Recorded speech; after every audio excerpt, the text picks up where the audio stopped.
The Wests Tigers podcast is brought to you by the Wests Tigers Podcast Forum.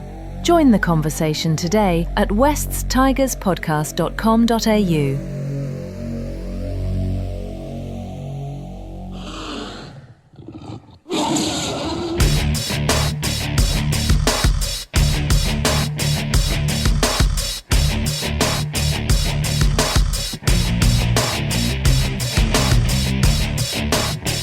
West Tigers podcast, episode number 431. Joined by just Nick Hayes tonight. Where is everyone, Nick? Very good question, Eddie. I've heard Gary's got the sniffles. I think the other boys have gone to bed. I know it's a little bit late to record. Generally, I think we're doing this a little after 9:15 p.m. It's a bit, it's that time of the year though, isn't it, Nick? Got a few injuries, a few suspensions. I think Gary's suspended, contrary conduct. So we've had to push on just with two of us. He has. Maybe a bit of interest is tapering off too. A couple of games to go, but we're here, mate, holding the fort together. We are, mate. Anyway, we'll obviously preview the Canberra game, which is Sunday. Not Sunday. We're so used to playing on Sunday. It's Saturday at 3:00. I don't know if that's a good thing or bad thing, Nick. I suppose we haven't had our Saturdays ruined for a while, all these Sunday games. Yeah, we haven't. You're right. And you know what? This week, I don't know if I've told you, but I'll actually be on a plane, so I'm going to miss the entire game. I Not a don't plane to land. Canberra. No, unfortunately not to Canberra. No, I'm actually going to Manila, Philippines. So I won't land until about probably 4 hours after the game is finished. So it's going to be very interesting to check my phone, and I'll either be very happy or bitterly disappointed. So That's one way to, get rid of all the stress and is jump on an overseas flight when the Tigers are playing. it is, and I've already checked. I'm flying Qantas, so I've already checked if I can get NRL on the plane, and I don't think I can. So I won't My have an sister was option. coming home from an overseas the other day, and all she does is apparently watch the flight tracker in progress for 10 hours. Like, I mean, you have to be completely insane, don't you? I'm sure. Can you watch the football up there? That'd be a disaster if you find out you can watch the football. You can watch football, but not on Qantas. So I know a friend of mine, a colleague, actually flew from the UK to Asia not long ago, and he actually said he watched a few NRL games, including the Tigers win over Manly, which was great that we got to chat a bit about that. But no, I won't be watching the footy, mate. I won't be watching Flight Tracker for 8.5 hours either. I might find a movie or two to watch, but I wonder if I think in some of my rants of the past, Nick, I might have called for the Tigers to relocate to Manila. Do they play any rugby league there? I'm not sure. But let me scope it while I'm there. I'll see if I've got any time to do some stadium sightseeing. Well, Sunday, we've had a few days to reflect on it. I got to admit, I was there and I was gutted after the game, Nick. It's not often at this time of the year that I am gutted when we lose games because it's almost like you're used to it and we're a bit over it. But it's sort of, I suppose, 3 days on, I'm sort of reflecting on it and going, it's good to have those feelings again, even though it was heartbreaking that late collapse. Yeah, the thing for me is, and I spoke about this on our pod the other day. That first try happened really quick, but we showed a lot of resilience and fight to stay in that contest. And I thought we were the better team for a large majority of that game. And, we hit that lead with a couple of quick tries with only 15 to go. And I think most of us were getting a bit excited. And I know that I mentioned on the previous pod that, commentary on TV was really talking up the Tigers' hopes and looking at the live ladder and, where the Tigers can potentially finish in finals and all that stuff. And, within that 5 minute space, our hopes were ruined. But that was really deflating. We got ourselves in a position where we should have won and we couldn't ice it. I'm going to use a term that I think a lot of the Gen Z or whatever we're up to now, Nick, use. I just think vibes are high at the moment, even though we lost. Like I Yep. got to the ground. For some reason, I got there at 2:00 and the gates were open at 2:30. So that was the first mistake I made for the day. But there was already a queue like 50 or 60 meters deep, and you could just feel that extra little bit of crackle in the air. And even we'll talk about in a minute just a couple of those great moments. But there was, I know we all go on about the Leichhardt atmosphere, and it's a great event always because you only play 3 or 4 games a year there. But there was a bit of expectation there on Sunday. I could sort of sense that, and that was cool. Vibes are really high. I think the way that we're playing a really, good brand of footy to watch. They're throwing the ball around. There's been a lot of comparisons made to that '05 style, and Benji's coaching starting to shine through in the way that he likes to play or likes to play his starting to come through in our team's performances. So that is a spectacle in itself. Look, we're not going to play finals, but you know what? If this game this week was being played at Leichhardt, I reckon we'd sell it out again. So people are coming out to watch the team. Wait till we're actually really like honestly competitive for a top eight spot. I think you'll get all those fans come out of the woodwork like the Bulldogs have got this season. So, their numbers have grown through the roof and, that'll happen to us next season, assuming we continue on the up anyway. Yeah, I haven't missed many games there the past 20 odd years, and those two moments, the Buller try and the Luai try, they were like I'll remember them for a while, even though we didn't Yep. win. So that was takes a bit of the gloss off it, but it's still a great moment. And I don't think I've heard Leichhardt that loud.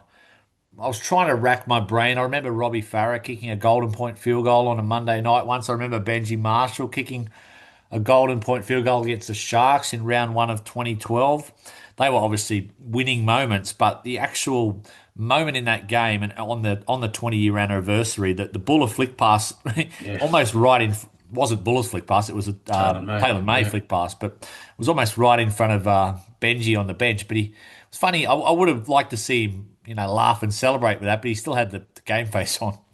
He did, yeah. That try is going to be at least it's going to be on the highlights reels across the off season, probably into the preseason next year as well. That's a try that's going to be remembered for a long time to come. I wasn't actually at the ground, Eddie, on the weekend. I wish I had have been there. I had a family commitment, unfortunately, and I was actually on my way home in the backseat of the car watching that on my phone when we scored that try, and I was trying to relay what was happening to my father-in-law sitting in the passenger seat, and I couldn't get words out. I was just that sort of, gobsmacked by what I was seeing, but that would have been worth the price of admission on its own, that try. The amount of hands it went through, the amount of skill that it took, not just to throw the flick pass, but for those key players to put themselves in a position to back up, Taruva backing up Taylor May and then Buller, of course, backing up through the middle. But yeah, that was a spectacle. It would have been loud. Like the decibels would have been pumping. Yeah, just as soon as if you watch, I even took me a couple of days to watch the replay of it because I was depressed after the game. But I mean, the commentator sort of lost the plot on Channel 9. He just yelled out Buller like you do in Fiji for about, 10 seconds when you want a beer. But I don't know if it was Brenton Speed or Matt Thompson, one of them. But Yeah. also Luai, because I mean, Jerome, I think he's had a pretty good season overall, even though that we've been critical at times. But it's not all about tries, but it was just good to see him get one and sort of break out the double claw because he's a bit of a showman, Jerome, and the crowd responds to that sort of stuff. 100%. And I know that I've been keeping track of Jerome's scoreless season, not holding that against him because I know he's done a lot more than just crossing the try line. But I was aware when he crossed that was his first try in Tigers colours, and you could really see, the emotion came out of him for scoring, but it was also just the moment of what it meant on the day. 150th game, had all of his family and friends up in the stands. It obviously meant a lot to him. I did see I think it was on Instagram would have been on Monday or the day after the game that I think the boys were back at Leichhardt and he was photographed just sitting against that goalpost next to where he crossed the line for his try there, having a bit of a moment. So, I think that might have been, I think I could be wrong. I think that might have been pre-game when they do almost a bit okay. of meditating, sitting on the goalpost, in that trance-like sort of state. I could be wrong. You could be right, and but I think that was the post next to where he scored that try. So maybe he I, was doing a bit of a rain dance for that try. Obviously, we mentioned Jerome and Buller, and it's good to see. I know we're on the positive train at the moment, so let's keep going with that. But senior players, Nick, that have been brought to the club in this year or previous years in Appy, the two May boys, Jerome this year, like actually a lot of them playing really good footy. They are the Penrith connection. What would we do without them? Honestly, What would like the we NRL do without Penrith? I mean, they've propped up the Bulldogs, who are now looking to become the next Penrith. And even though, we're not back in that finals race, the mm, club is on the up.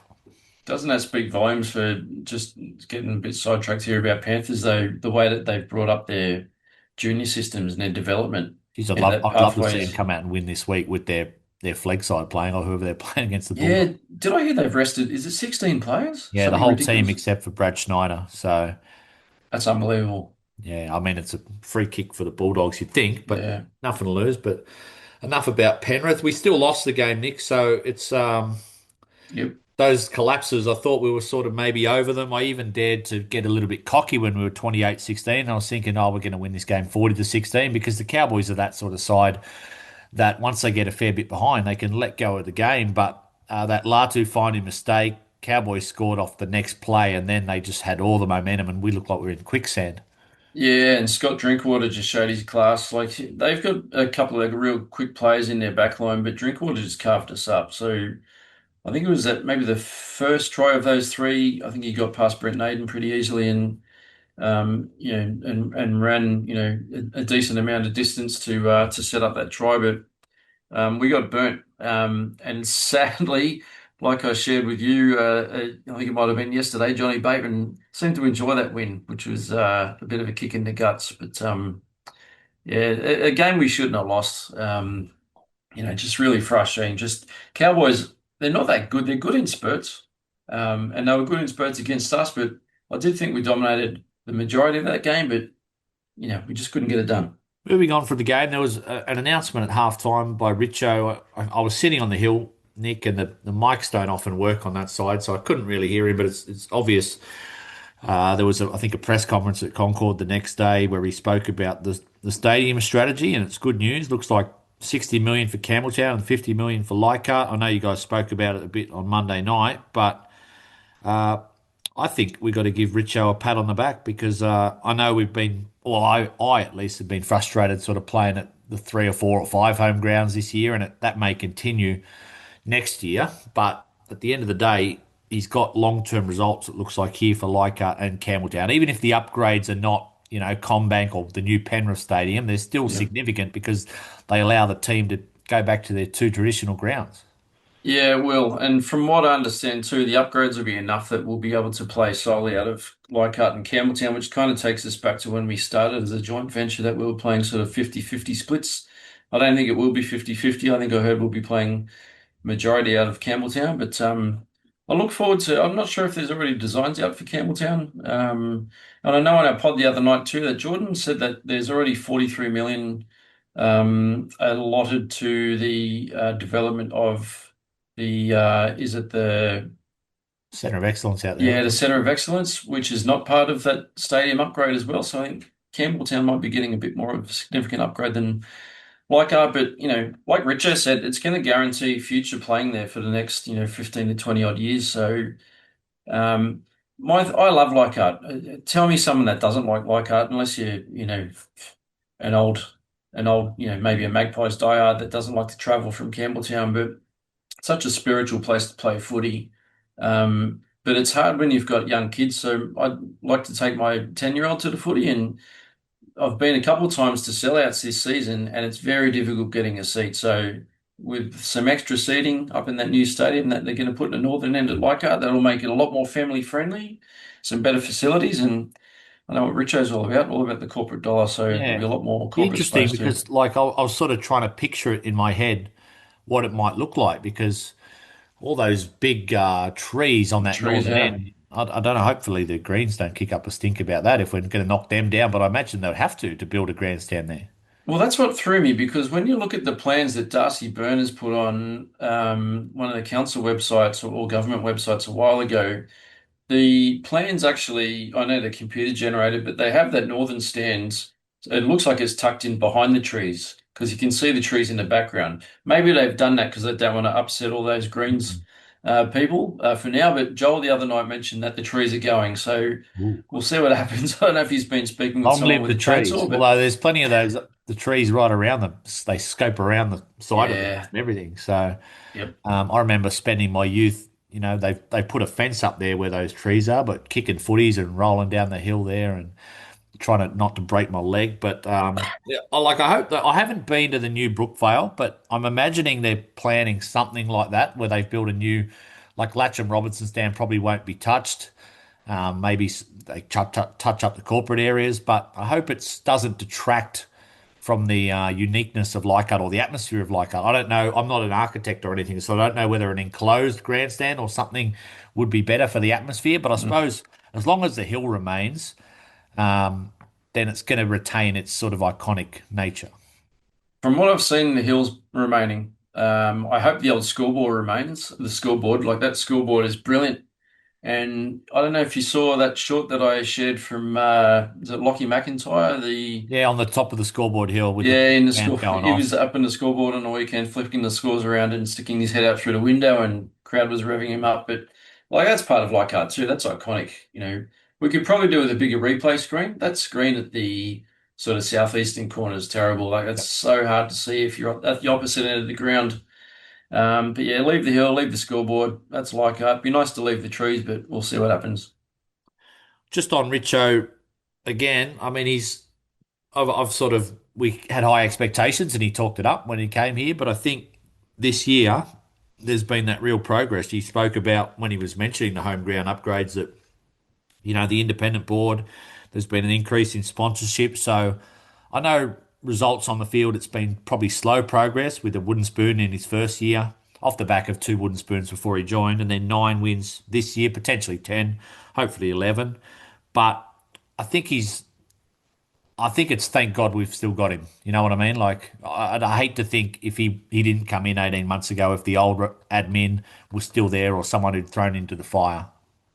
100%. Richo's the smartest operator we've had probably forever, to be honest. And we've spoken about the Richo meter, multiple times across the season. So where do you reckon we sit on the Richo meter? Like as a football team, I suppose to begin with, would you say we're mediocre at the moment Go or through the average? stages of the Richo meter because I've forgotten. It's poor. Yeah, yeah, poor.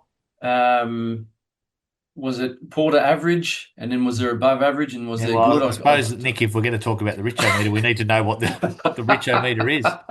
I know there's like five stages of it, and I think it starts with poor, and then it Yeah, goes to sort of mediocre, and then to average. I'd say we're somewhere between mediocre and average. yeah. We definitely have left behind that last stage, which is poor. But again, like I don't want to put my negative hat back on, but Mm, we have been fairly blessed this year with injuries, and that it usually reverts to the mean, that sort of stuff. I know been very South have lucky. been smashed 2 or 3 years in a row, so maybe that's Yeah, something for their performance staff to look at. And you have to give credit to our performance staff because there was a stat out there that a number of weeks missed through injuries to players in your top 30, and Souths were over 250 weeks. We insane. were down, we were right down the bottom, 17th, which is, first if you flip it. We'd only missed, I think, 55 weeks for our top players through Yeah, injuries or our top 17. So if that reverts to some sort of mean and we're in the middle of that next year, we've still got to build depth because even on the weekend, like we mainly only had one or two guys out, but no offense, a bench of Suka, Charlie Murray, and 19 minutes of Royce Hunt is not. It's. I don't want to say it's not NRL standard, but it's right down the bottom of the benches.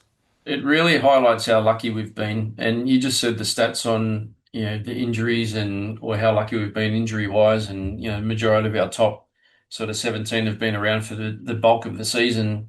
You're spot on because if you have a couple of key injuries to I know Buller had a little bit of time out, but if you take Buller out, if you take Jerome out, Appy out for extended periods, we're not sitting in 10th or 11th place, where all of a sudden you're sadly talking about what you've been talking about all year is avoiding the spoon. So, I mean, that's NRL though, isn't it? It's such a physical game. Look at poor AD. Like, the only thing on the flip side or on the positive side for AD is he's just got his contract sorted out. He's got through to the last, 3 games of the season before it did happen. You never want that to happen to anybody. Yeah. Well, I mean, it Um, was. I didn't know how bad it was because I was over on the far side of the hill and I just assumed it was a bad concussion, which is bad. yeah, But like the guys who were standing near the tunnel were really concerned because the black eye and the droop sort of face. But I yep, think from what I read, I don't know 100%. I think he's avoided the worst result, which was a fractured skull. Like that would have been okay. a terrible result. I think it's facial fractures or potentially a cheekbone, but. Like, I just hope with him, obviously his season's done. You just hope by November 1 or whenever they get to preseason, he can be back at 100% because last thing Adam needs is another injury that can linger into next year or bring more sort of doubt back that he's probably had in the past. Yeah, 100%. I'm not sure the extent of the injuries either. I did think it was fractured skull, but if it is, I don't want to say if it's limited just to facial fractures, he's better off. But Mm. yeah, no, you're right. What are we? We're back end of August. So if he can be good in a few months, yeah, it's really all about fitness pre-season. I'm sure that they'll be avoiding contact and they'll be pretty smart in keeping his head out of a lot of that contact anyway for quite a long while until he's probably mentally ready to go too, because that's going to be a bit of a scare for him. Might even see him in headgear next season, but we'll see what happens. But at least he had a good chance to really show us what he can do this season because he really did go to a new level. Like I haven't seen AD looking that confident for a very long time.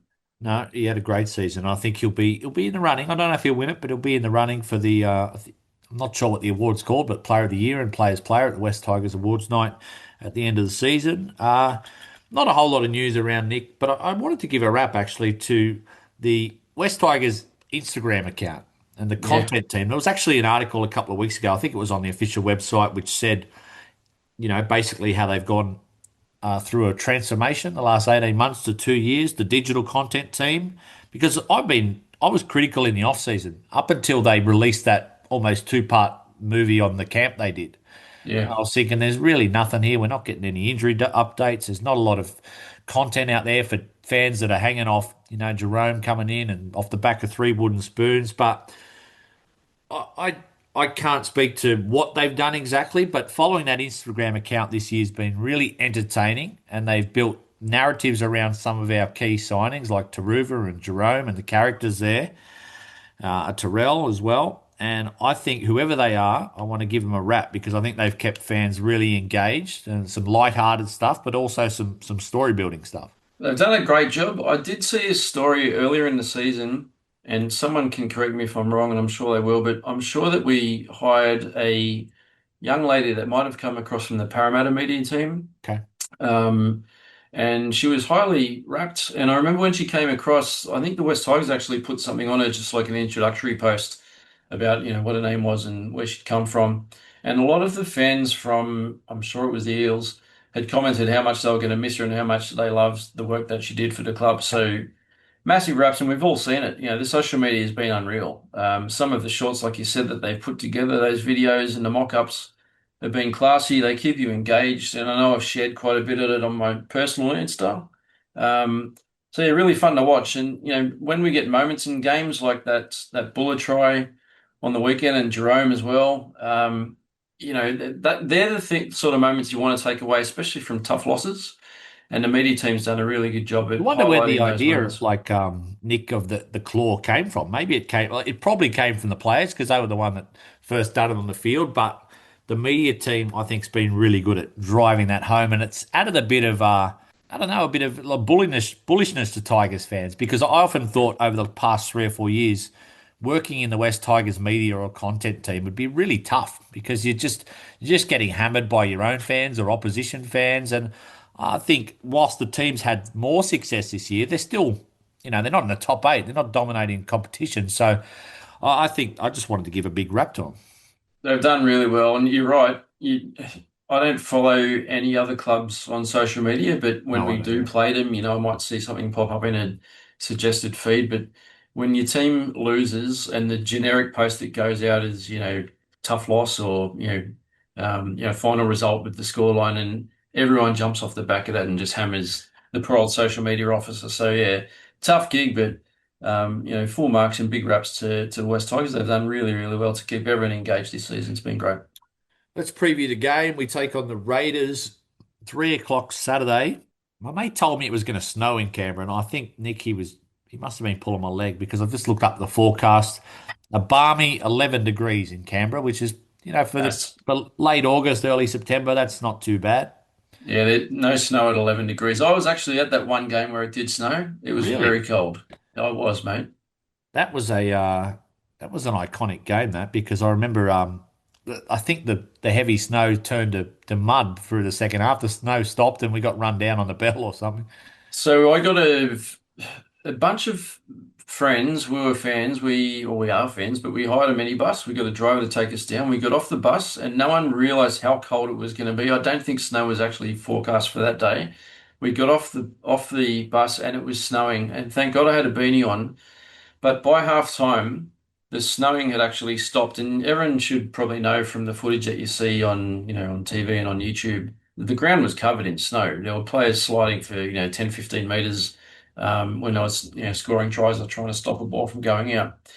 But when the snowing actually stopped, it must have warmed a couple of degrees at halftime, and all the snow in my beanie just started melting. And I've never been so cold in my life because melted snow Probably just would have turns to been water. before. Was it before the days of camera phones and everything? Because I mean, I imagine like the people in the crowd that day, Yep. even though it would have been freezing cold and you probably can't wait to get home, it would be memorable in a way because I don't think it's ever happened since. It's an NRL game in the snow. I think it's the only game in Australia where it's actually snowed in NRL.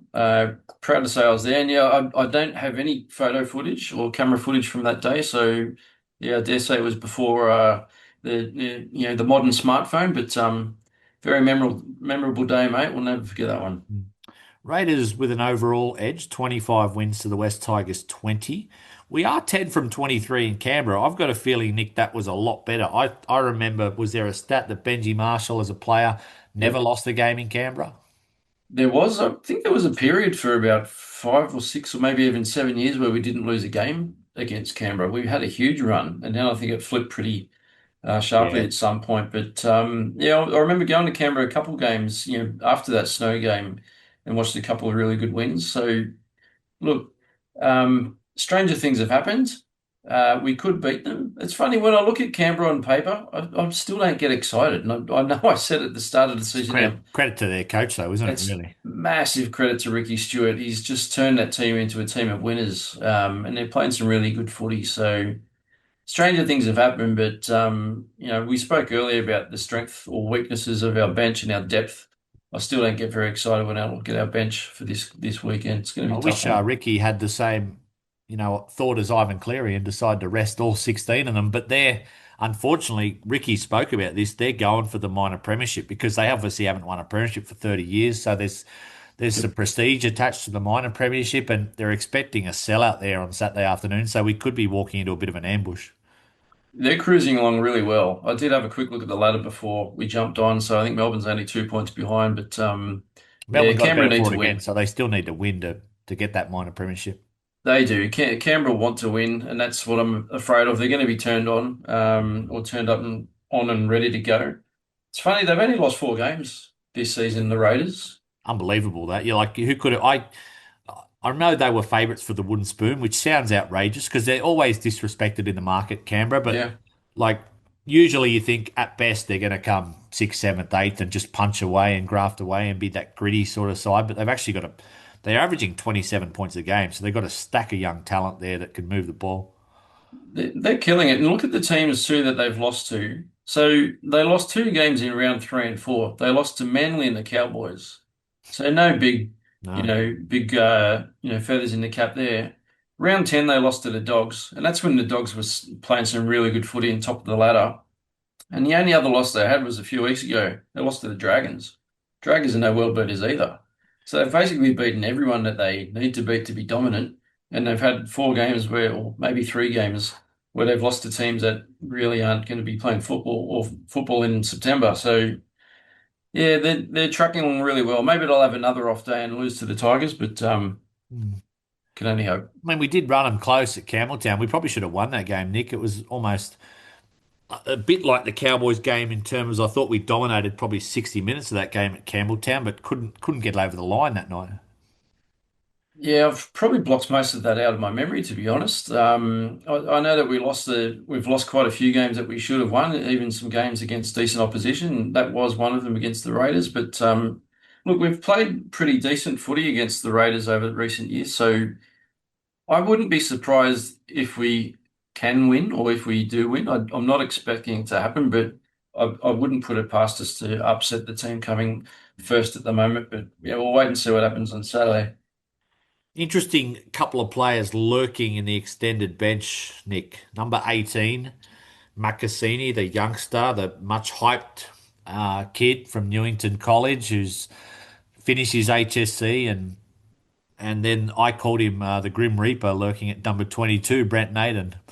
I mean, that sounds terrible, but Nick, I think it's what maybe I'm a little bit worried about debuting Makasini against the team coming first in Canberra. I was thinking maybe my thought would be maybe giving him an experience as like an 18th man, being part of the game day squad, warming up. Maybe Stafford Toa's all right and his injury's not as bad, but they've named him again. But it Yeah. was interesting to see Macassini there at 18, which to me indicates that he will debut this year. I don't know if it'll be this week. If it's not this week, I definitely think it'll be against the Titans. I would probably put money on it that you're right. That number 18 jersey is very interesting, isn't it? Because that's effectively the next person in line. Toa, I'm really surprised if Toa's, fit enough to play. He's bunged that arm or that shoulder a Might couple of just be a times now. smokescreen though, Nick. Again, like I don't know if he was a realistic chance last week, but Yep. obviously Naden was named on the bench or extended bench last week and came in for him.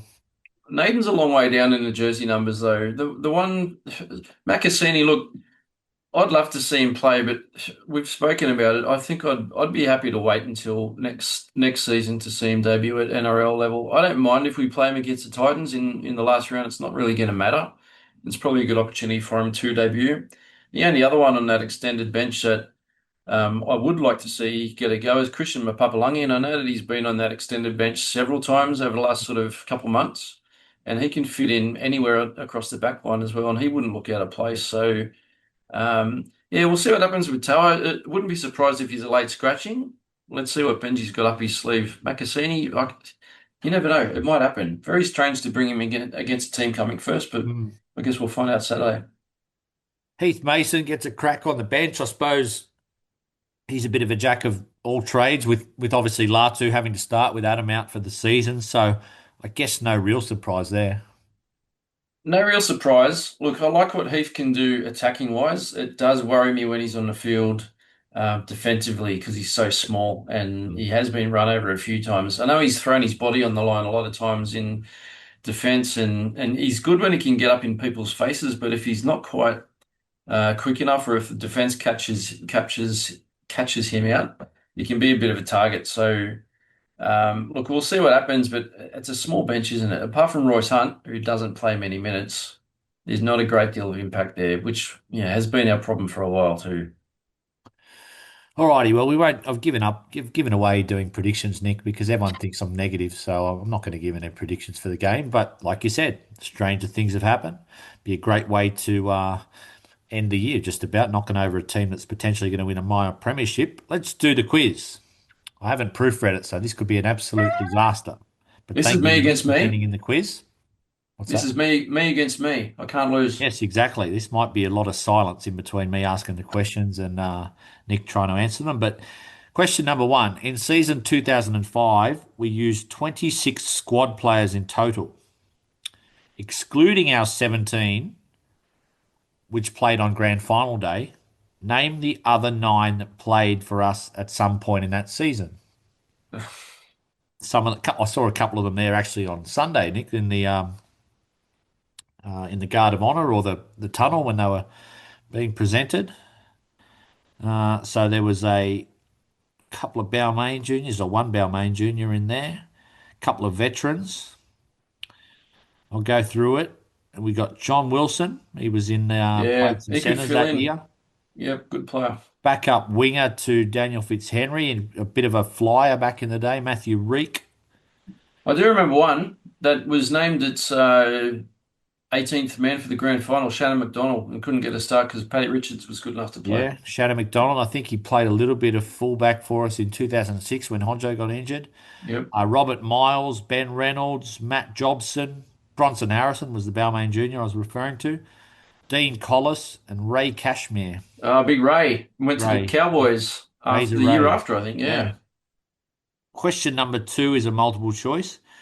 Which West Tigers forward milked a penalty that allowed Benji Marshall to kick us 8 points clear and prove the vital difference in our 26-24 2010 semi-final victory against the Green Machine?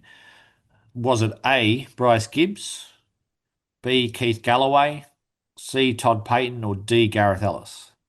Before you read out the possible answers, I was thinking Bryce Gibbs. You're 100% right. I was thinking, who would want to milk a penalty? And Gibbo was one of the best at that. It Yeah, was a love shame he Gibbo. wasn't there Sunday. Not that I know him or anything, but every time, Nick, you hear players interviewed, they just they adore Bryce Gibbs because he was such a pest, but he was obviously a very funny guy. I think he still is both of those from what I see on social media. I love following Bryce Gibbs. Good value. Question number 3. All West Tigers and Canberra games in Sydney have been played at Leichhardt and Campbelltown. Is that true or is that false? I'll say I'll probably get it wrong. I'll say true because I don't remember games being played elsewhere. No, it's false. There was a one in 2019 at Combank. Very memorable one, Nick. We lost 28-0. Can't remember that one. And in 2002, we were part of a double header, apparently, at Stadium Australia, which is now Accor. We lost 15-10. Don't remember that.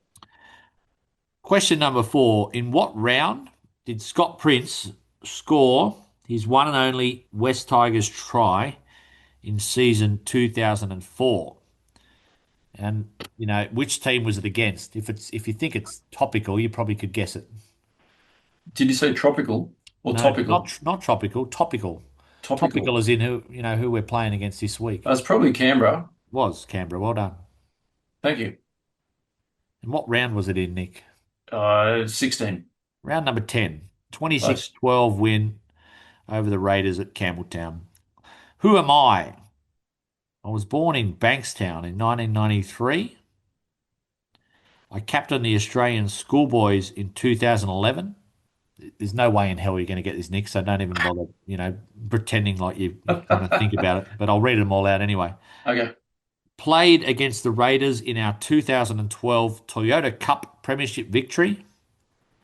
I debuted with the West Tigers on the same date and day as this weekend's fixture, albeit in a different season, whatever that means.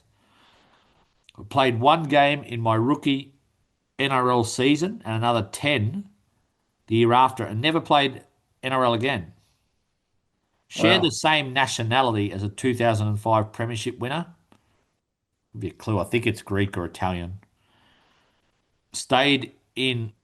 Do we have any Italian players in 2005? We had a Greek player in Scando, We didn't we? we had Scando. Italian, Lafranchi? Lafranchi was, yeah, Yeah, Italian, probably heritage, yeah. yeah. Shared the same nationality. I said that. Stayed in Australia, playing in local competitions. Went off to clubs in England and France. Played for the West Tigers in 2014, 2015, 11 games. Italian background like Anthony Lafranchi. Currently playing for the York Knights in the English RFL Championship. It was Brendan Santi. I do remember the name, but I Great could never player. have got it, Nick. So thank you Yep. to Yioti once again for sending in a quiz.